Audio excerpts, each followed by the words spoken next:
আসসালামু আলাইকুম। দেশি কুকিং লাইফস্টাইল আপনাদের সবাইকে স্বাগতম। আশা করছি আপনারা সবাই ভালো আছেন। আমি আলহামদুলিল্লাহ ভালো আছি।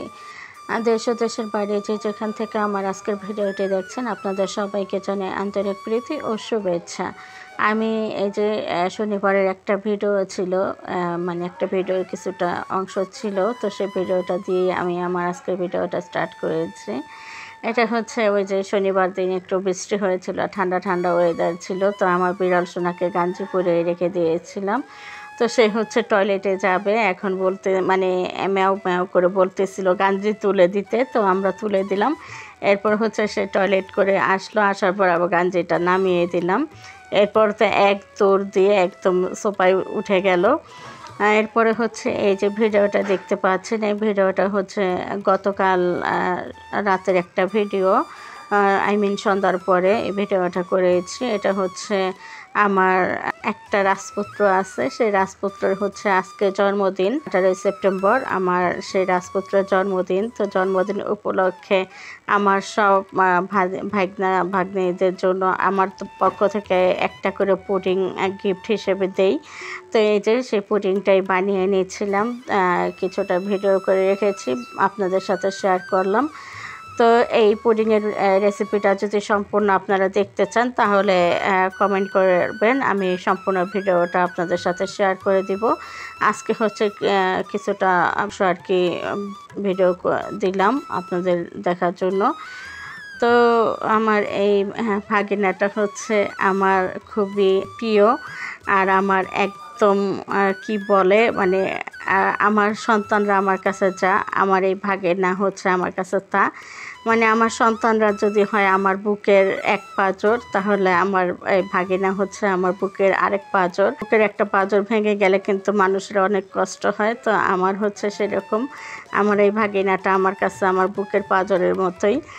তো আমি আমার ভাগিনার জন্মদিন উপলক্ষে পুডিংটা বানিয়েছি। আর এই যে এরপরে হচ্ছে এই ভিডিওটা আজকের। তো আজ হচ্ছে একটু বাজারে গিয়েছিলাম, তো বাজারে গিয়ে দেখুন এই যে মুরগির লড়াই দেখতেছিলাম। এটা তো মুরগি না, মোরগ। তো আমি হচ্ছে মোরগ কিনবো, তো ওরা হচ্ছে লড়াই করতেছিল, তো দেখে আমি আমার ছেলেকে বললাম একটু ভিডিও করতে। তো আমার ছেলে হচ্ছে একটু ভিডিও করে নিয়েছে। আর একটা তো মানে লড়াই করতে করতে পড়ে গিয়েছিল, তো পাশে একটা আঙ্কেল ছিল, তো সেই আঙ্কেল দেখতে পেয়েছে আমার ছেলে ভিডিও করতেছে, সেজন্য আঙ্কেল হচ্ছে এই মোরগটাকে উপরে তুলে দিল, তারপরে আবার লড়াই করলো। আর আমার ছেলে সুন্দরভাবে ভিডিওটা করে নিয়েছে। এরপরে তো আমি বাড়িতে চলে এসেছি, এসে কোটা বাছা করে এরপরে রান্নার কাছে চলে গেছি। তো আমি হচ্ছে আজকে মুরগি দিয়ে তেহারি করব, যতটা সম্ভব আপনাদের সাথে শেয়ার করার চেষ্টা করতেছি। তো বন্ধুরা, যারা ভিডিওতে দেখা স্টার্ট করেছেন এখনও যারা একটি লাইক দেন নাই, তারা প্লিজ একটি লাইক দিয়ে ভিডিওটা কন্টিনিউ করুন। মোরগগুলো আপনাদেরকে দেখালাম, সেই মোরগগুলো হচ্ছে এক একটা মোরগের ওজন 7 থেকে 8 কেজি। তো আমি সেখান থেকে আর কি মোরগ নিয়ে এসেছি, ওগুলোকে খাসি মোরগ বলা হয়। তো আমি খাসি মোরগ দিয়ে আজকে তেহারিটা রান্না করতেছি। তো তেহারি রান্নার জন্য এখানে প্রথমে তো আমি সয়াবিন তেল আর সরিষার তেল একসাথে করে দিয়ে দিয়েছি। এরপরে হচ্ছে পেঁয়াজ কুচি দিয়ে দিয়েছি। আর বিরিয়ানির মশলাটা হচ্ছে আমি আগেই গুলে রেখে দিয়েছিলাম। আমি কিন্তু বারবারই ভুল বলতেছি, তেহারিকে বিরিয়ানি বলে দিচ্ছি, তো প্লিজ কেউ কিছু মনে করবেন না। আমি হচ্ছে তেহারির মশলাটা গুলে রেখে দিয়েছিলাম, আমি হচ্ছে প্যাকেট মশলা দিয়ে রান্না করে নিচ্ছি। তেহারির মশলাটা এখানে গুলে রেখে দিয়েছি। তো মশলার সাথে আমি আদা রসুন পেস্ট আর শুকনো মরিচের গুঁড়ো দিয়ে তারপরে হচ্ছে পানি দিয়ে গুলে রেখে দিয়েছি। এরপরে হচ্ছে পেঁয়াজ ভেজে মশলাটা দিয়ে দিয়েছি। আর এখানে গরম মশলা দিয়ে দিয়েছি, তো এলাচ দারচিনি লবঙ্গ তেজপাতা সব কিছু দিয়ে দিয়েছি। এরপরে বাদাম বেটে দিয়েছি, এখানে কি বলে কাঠবাদাম আর হচ্ছে পেস্তা বাদাম বেটে দিয়েছি। দিয়ে দিলাম কেওড়া জল, গোলাপ জল আর স্বাদ মতো লবণ তো দিয়েছি।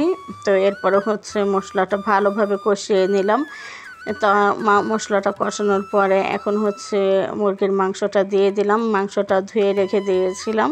তো এই মাংসটা সিদ্ধ হতে না অনেকটা বেশি সময় লাগে, তো যার কারণে হচ্ছে মাংসটা আমি পানি একদম ছেঁকে ফেলে দেই নাই, কিছুটা পানি আছে। আর মাংসটা তুলে ওঠানোর পরে যতটুকু পানি ছিল মাংসর সাথে ওই পানিটা আমি আর ছেঁকে ফেলে দেই নাই।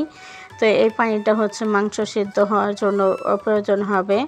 তো এখন এই যে মাংসটা দেওয়ার পরে আমি নেড়ে চেড়ে ঢেকে দিয়েছিলাম। এরপর হচ্ছে এই যে বলক চলে এসছে, বলক আসার পরে আমি আবার ঢাকনাটা তুলে একটু নেড়ে দিচ্ছি।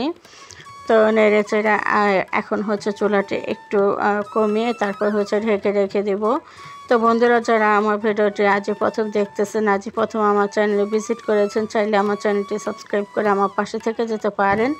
আমার চ্যানেলটি সাবস্ক্রাইব করে পাশে থাকা অল নোটিফিকেশনটি সিলেক্ট করে রাখবেন, তাহলে যখন আমি নতুন ভিডিও আপলোড করব সঙ্গে সঙ্গে নোটিফিকেশন আপনাদের কাছে চলে যাবে। তখন আপনারা আপনাদের সময় সুযোগ মতো ভিডিওগুলো দেখে নিতে পারবেন।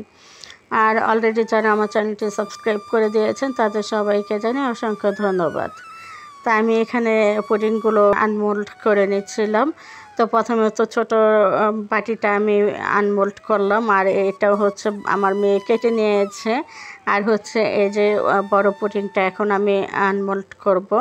তো এটা হচ্ছে আমার ভাগিনা কাটবে সন্ধ্যার সময়। তো আমি যখন ভয়েস দিয়েছিলাম তখনও কিন্তু পুডিংটা কাটা হয় নাই।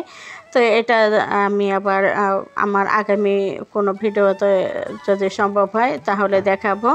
তো এই যে দেখুন পুডিংটা কতটা সুন্দর হয়েছে, মাশাআল্লাহ, আলহামদুলিল্লাহ। আর পুডিংটা খেতে কিন্তু মাশাআল্লাহ ভীষণ ভালো হয়েছে। যখন ছোট পুডিংটা কাটা হয়েছে তখন কিন্তু আমরা খেয়েছি সবাই। আর রান্না করতে করতে প্রচুর গরম লাগতেছিল, তো ভাবলাম একটু মাঠা তৈরি করে নেই। তো মাঠা তৈরি করে তারপরে হচ্ছে সবাইকে দিয়ে নিজেও খেয়ে নিয়েছি।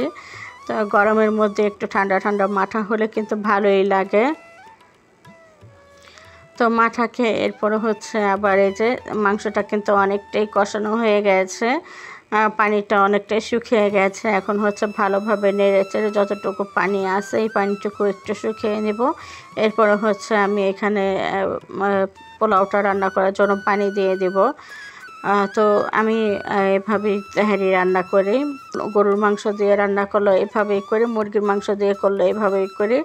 তো এভাবে তেহারিটা রান্না করলে না খেতে ভীষণ ভালো লাগে, একদম বাবুর্চিরা যেভাবে রান্না করে না সেই রকম টেস্ট হয়। তো এই যে মাংসের পানিটা নেড়ে চেড়ে শুকিয়ে নিয়েছি। এরপরে এই যে চাল সিদ্ধ হওয়ার জন্য যতটুকু পানি লাগবে সেই পানিটা আমি দিয়ে দিয়েছি।